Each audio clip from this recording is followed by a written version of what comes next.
Welcome to Old Mutual's On the Money Show, where we talk all things money. Today we're talking economics. We know one of the laws of life is that we've got unlimited needs, but with limited resources. To join us and unpack things on economics and what economics is all about, we're joined today by Johann Els. Johann Els is the Group Chief Economist at Old Mutual. Welcome to the show. Thanks so much, John. So I think maybe let's start from the beginning. I mean, people need to know, who is this Johann? Where are you from? You know, where were you born and where were you raised? Yeah, okay, I didn't expect that. I was born and raised in George, a beautiful town in the Southern Cape. I've loved economics from early age onwards, studied it from standard 6. Yeah. When grade 8 You're today. even revealing your age. People are talking of grade 6. I was scared you're going to tell that in any case. And then I studied at Stellenbosch. Okay. With a bursary from the Reserve Bank. Yes. Worked at the Reserve Bank. Then worked at Trust Bank, one of the first constituent banks of today's ABSA. Yes. And then moved to Old Mutual. And the date is 1991. So yes. I've been part of the furniture for some time in Old Mutual Pinelands. Okay. But you became the Group Chief Economist in 2023. Yes. Okay. What did you study? I studied BCom, then did my honors in economics, and then did a master's in economics.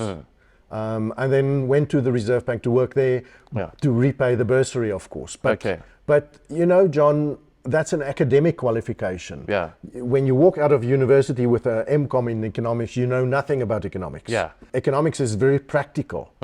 And that's what's taken me many, many years to fully understand how all these things fit together. Okay. So for a person who has no clue what economics is all about, what is economics? Well, in practical terms, it's very simple. It's really the study of human behavior. Yeah. What you feel about the potholes in your street, or how angry you are when there's no electricity, or do you feel confident about the country's future, or do you as a family have enough money to live by every month? So it's all those very simple things, the way that we live day to day. And you mentioned earlier on limited resources. And we all make our utmost to make a living out there and provide for our families. So that's what economics is all about. If you and I feel confident about ourselves and the future, the economy will thrive. If we're depressed about our incomes, job opportunities, or what the economy is doing, or what politicians are doing to the economy, then that is what's going to drive our decisions.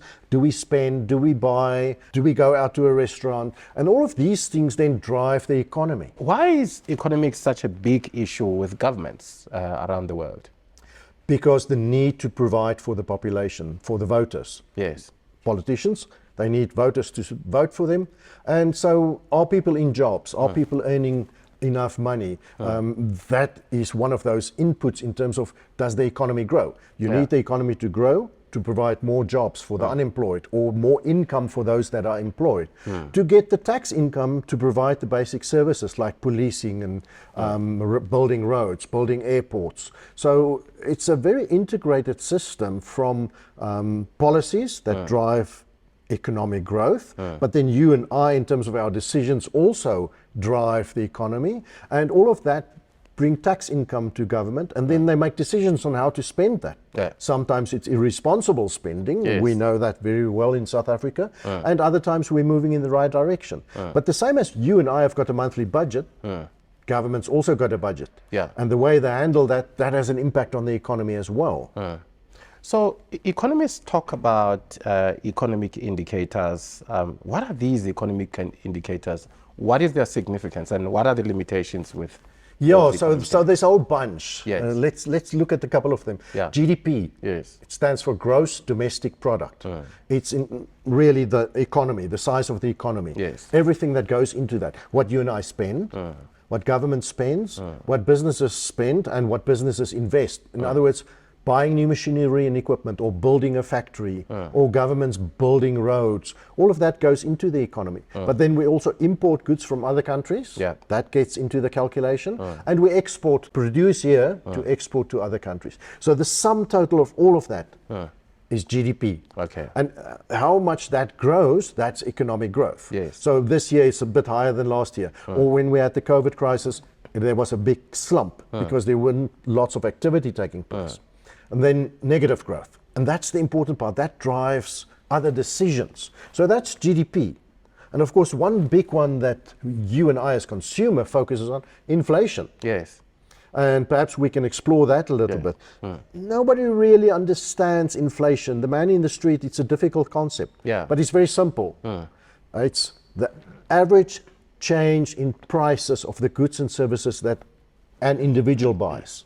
So there's going to be lots of different inflation rates across the country. Each one of us will have his own inflation rate because I spend my money differently than you spend your money. I might buy whiskey, you not at all. So I've got a weight in my basket of goods and services I buy that includes whiskey, you not. Somebody else might spend a lot in terms of education because he might have 3 kids, I've got 1 child, so I spend less. So they're different baskets multiplied by the changes in prices of those things that we buy.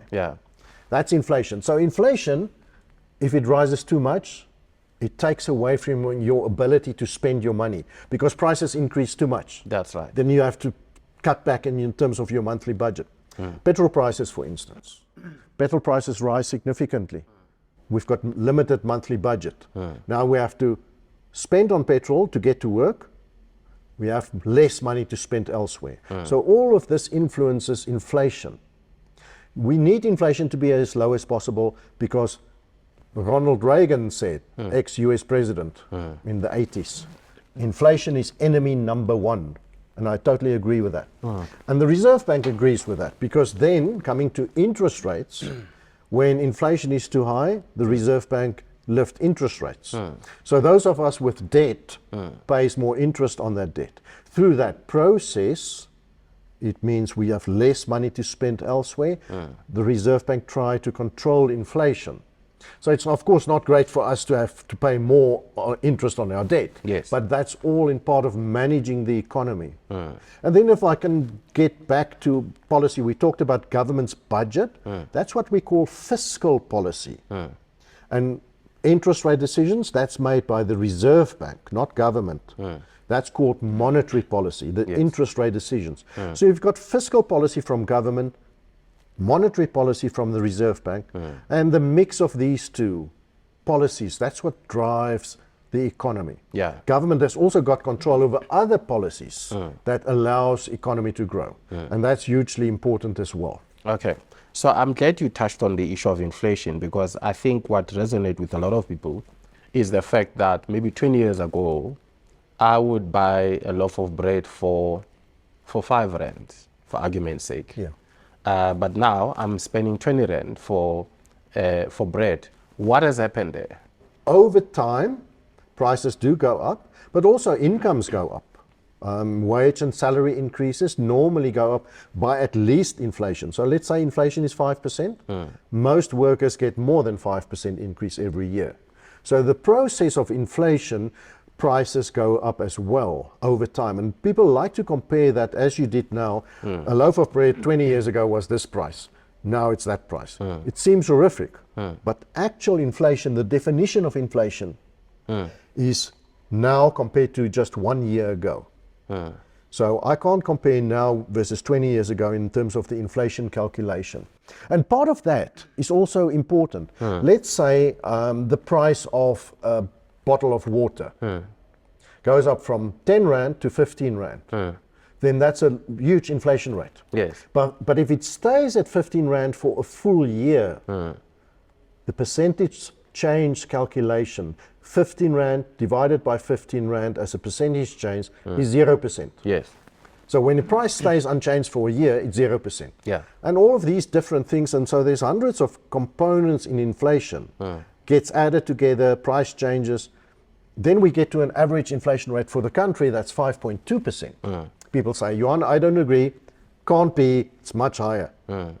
But coming back to the point, there are 63 million different inflation rates. And the 5.2% for the country, that's the average of all of those 62 million inflation rates. Let's talk about this CPI because we often hear the consumer price index. Yes.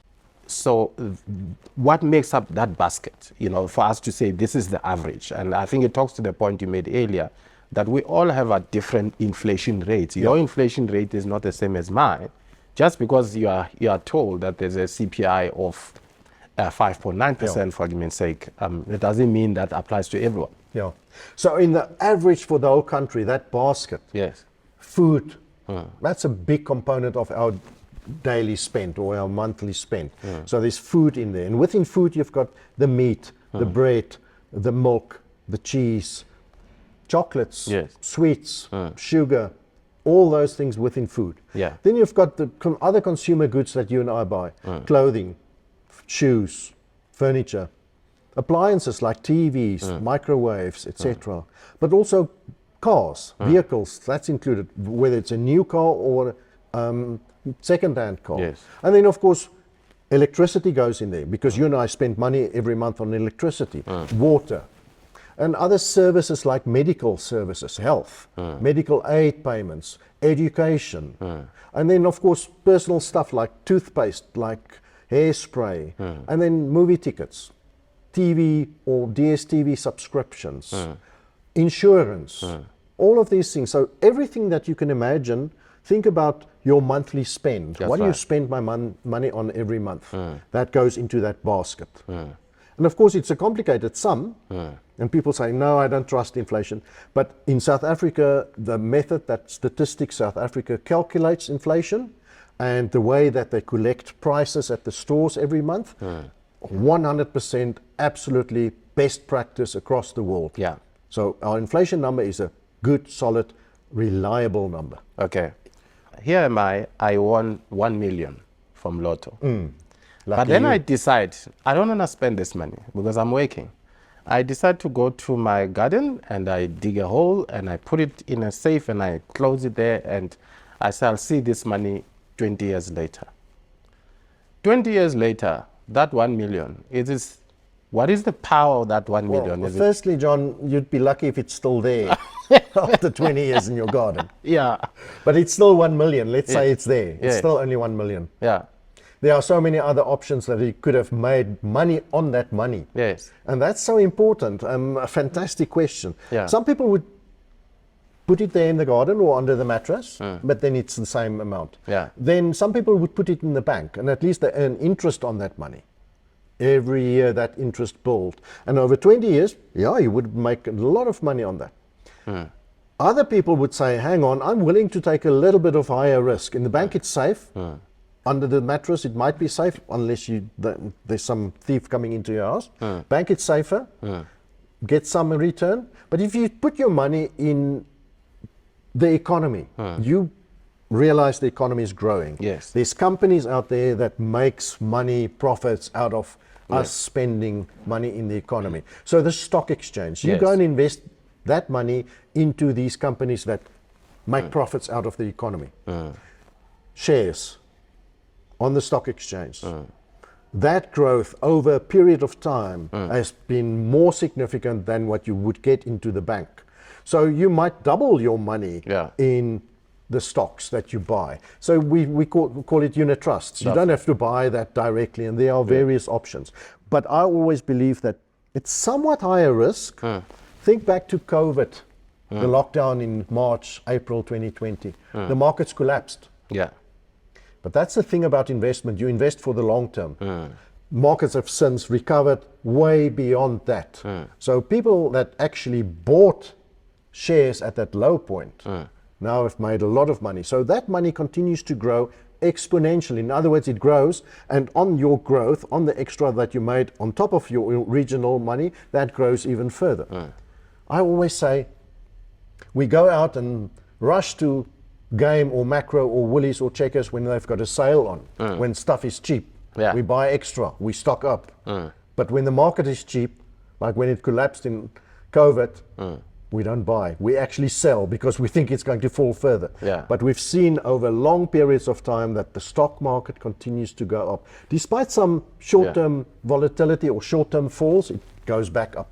So in terms of your question, Don't put it under the mattress or in the garden. Yeah. Invest it somewhere. But you need a financial advisor. That's right. You need somebody to help you to invest that money. Yeah. So in other words, that 1 million rand that is in the garden, somewhere in the garden, 20 years later, it's still a million rand, but it cannot buy the same amount of items that it would have bought 20 years ago. No, it wouldn't. Because the inflation has gone up.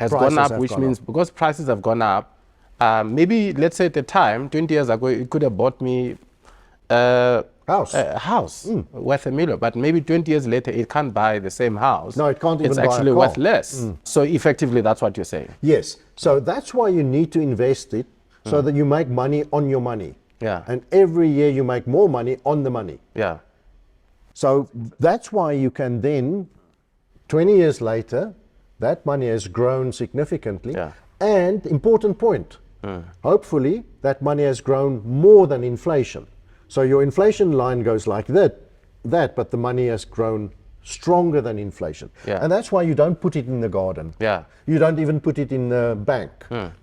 But then there's this thing about diversification. You invest that money, some of it in the bank, some of it in shares, some of it offshore. I'm glad you said that, because a lot of people are thinking, as soon as I lay my hands on money, if I want to save, the only place I can save the money is in the bank. Yeah, no, it's not. What other options are there apart from the bank? Because all I know is that, yes, you can leave the money in the bank, but surely the bank is using that money to borrow other consumers, and then they are making money from that money. The bank is making the money off your money. Yes. They're giving you a little bit of that. Yes. But not enough. That's right. So if you go out to a financial advisor and say, I want to invest my million, and diversification. In other words, don't put all your eggs in one basket. Yes. In the garden, that's just one basket. Yeah. All your eggs are there. All in the bank, just one basket. Yeah. And diversification, meaning put an egg here and an egg there and an egg there. Yeah. Equities or stocks on the stock exchange or unit trusts, that's all invested in stocks. That shows stronger growth than just in the bank. But to put your eggs everywhere and not just at one place. I wouldn't put all my money just in stocks. Yeah. I would spread that money. Yeah. Some people put it offshore, say, hang on, in the US or in Europe or in China, I might get more money on my money, That's better right. returns. Yes. And then there's people who say, put all your money offshore in other countries and not in South Africa. I say that's wrong as well. You should have money here, you should have money everywhere, but I think you should have most of your money in South Africa. Yeah. Most of us are going to retire here.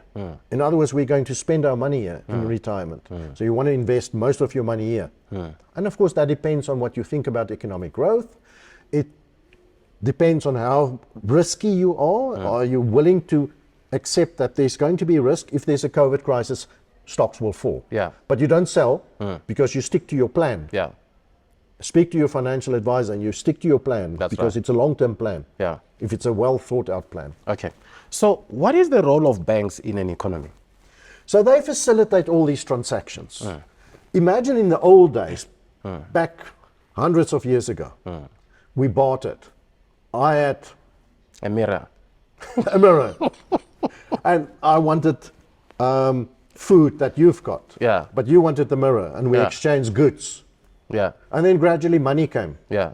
And then it was still difficult because there wasn't an intermediary, somebody that handles it. So banks or the financial system, they handle all of these transactions. Yes. And it's become much more sophisticated than just even 100 years ago.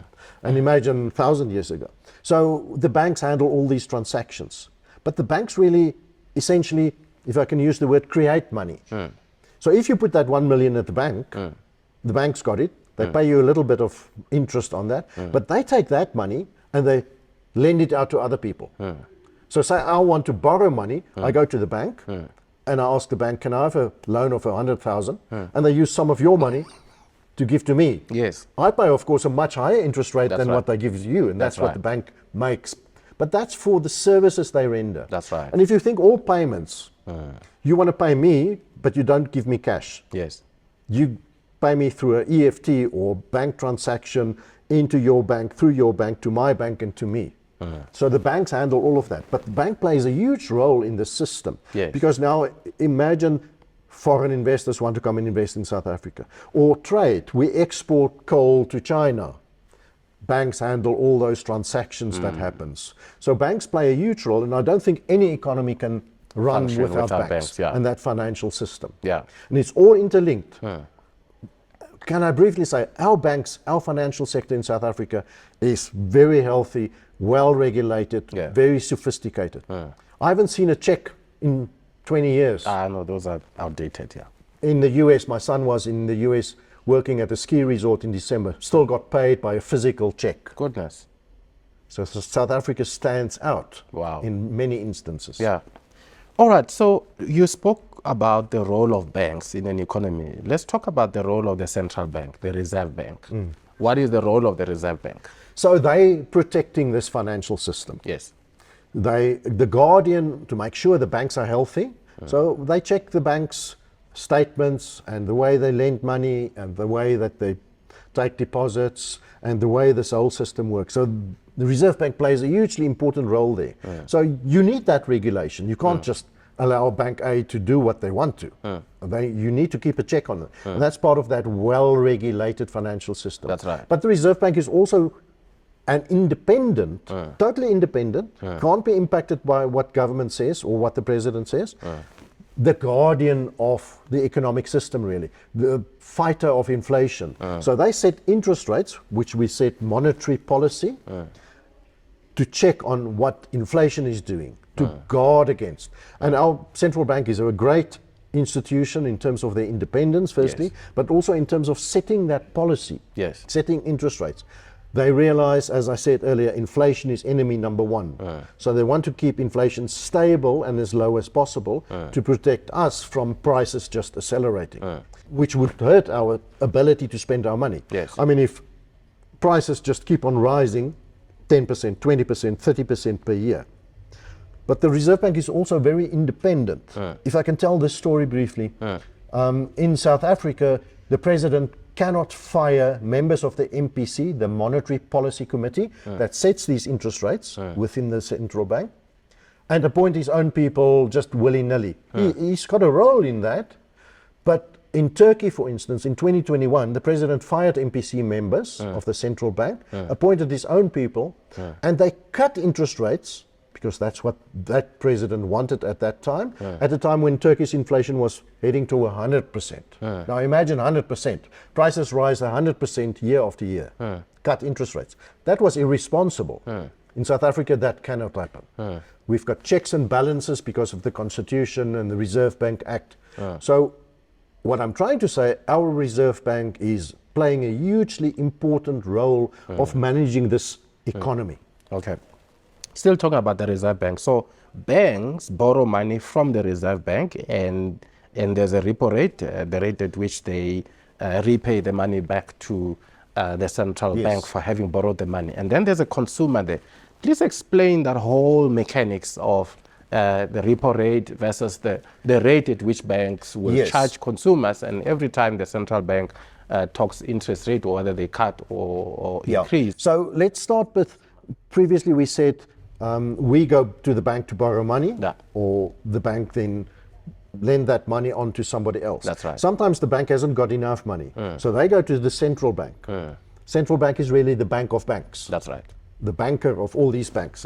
So the bank goes, as you say, to the central bank and say, I've got a shortfall today, so I need to borrow 20 million. That's the interest rate, the repo rate, as you say, that they pay on that loan. Now, to make money on these transactions, they lend that money on to us as consumers, and we pay the prime rate. So the prime interest rate is what you and I pay for the money we borrow from the banks.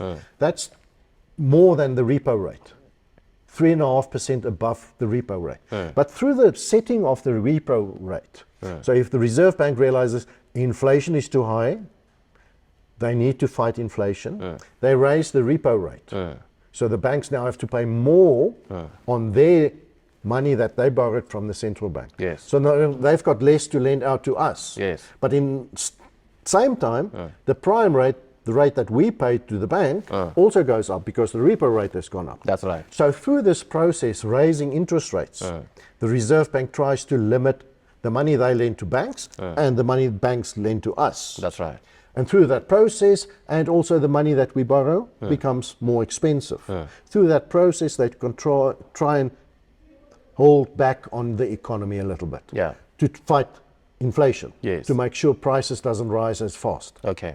So now, is this the reason why every time the Reserve Bank increases interest rates, rather, let's say the repo rate, then banks follow suit and they increase their prime lending rate? So as a consumer, if I was paying 5,000 Rand on my bond, now I'm going to be paying extra because the Reserve Bank has increased that. Yeah, absolutely. Okay.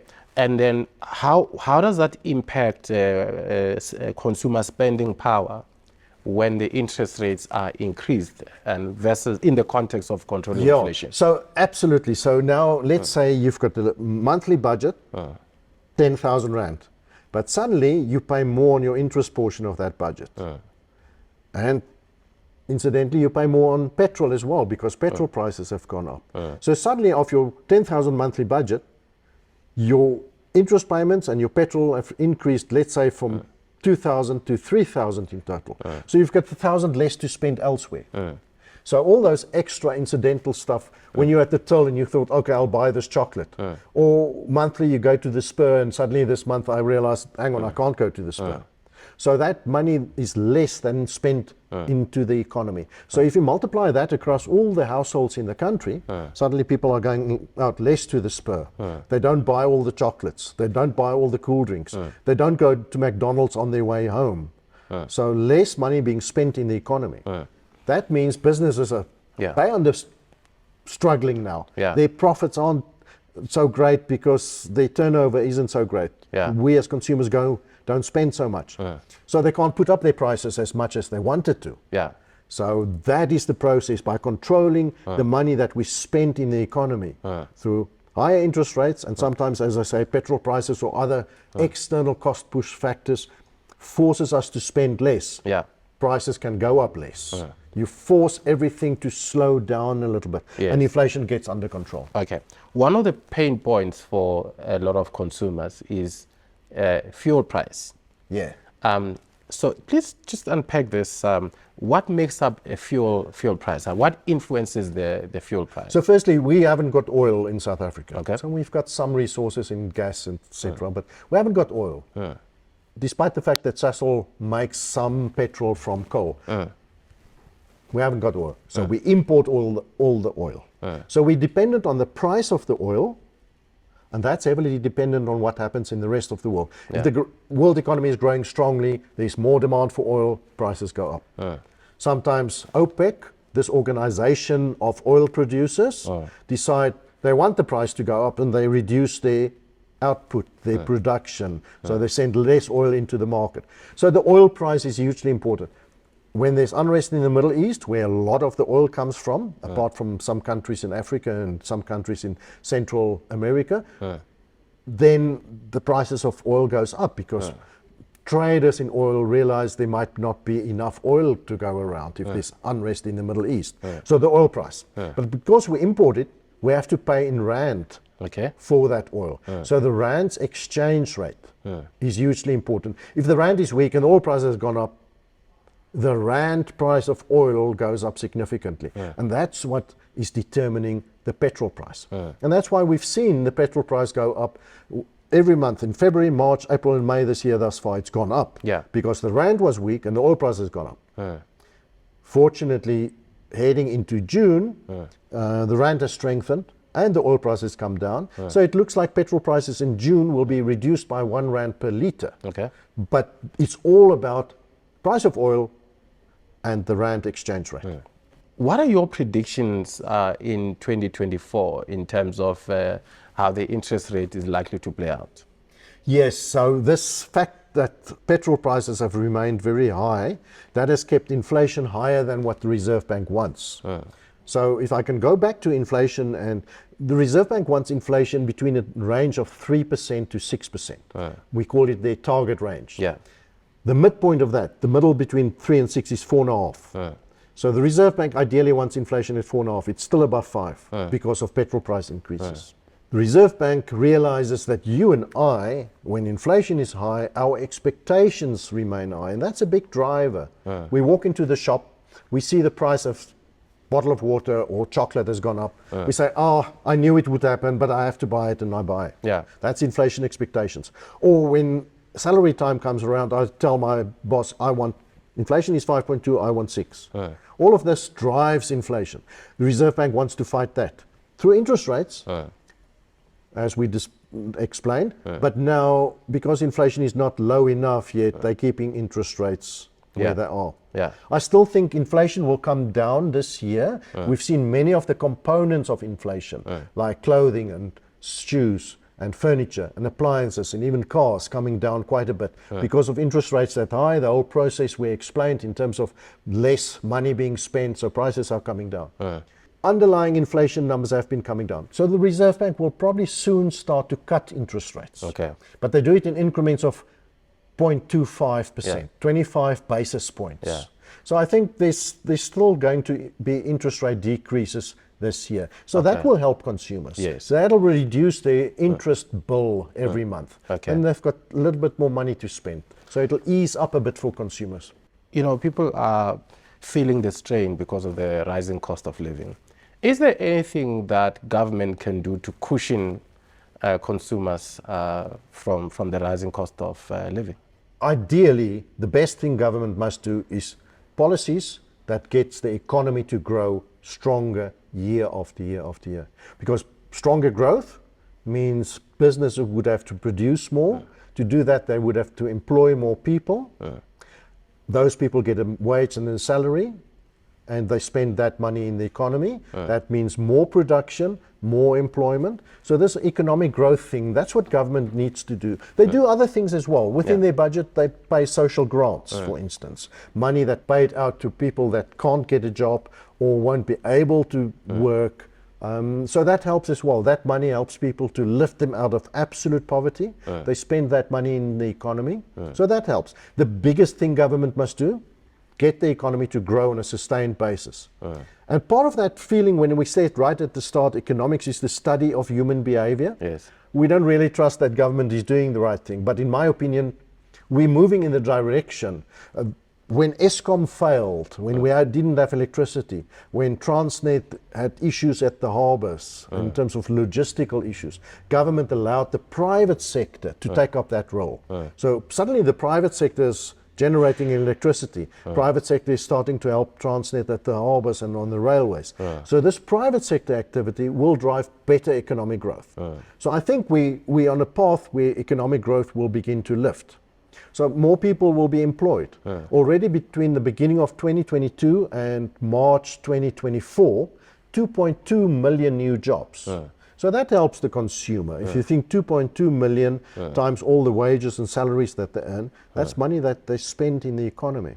And the more the economy grows, as I expect it will, because more private sector role in the economy, more employment, more money being spent in the economy, and then circular effect. So the best thing government can do, get the economy to grow stronger, because that will help everybody. I'm sure that people who are thinking, but if we have a problem with unemployment and poverty, why can't the Reserve Bank print money and distribute, give us all of us money, and why can't it? What we call it is demand and supply. If there's too much money available, imagine, suddenly you and I get $1 million each, Reserve Bank handing I out wouldn't money. mind. Hey, we all would start spend that money. I wouldn't mind either. But now we spend that money. Suddenly there's a lot more money than products available. What happens? Then prices go up. Inflation goes up. Foreign investors won't like it. The rand will collapse.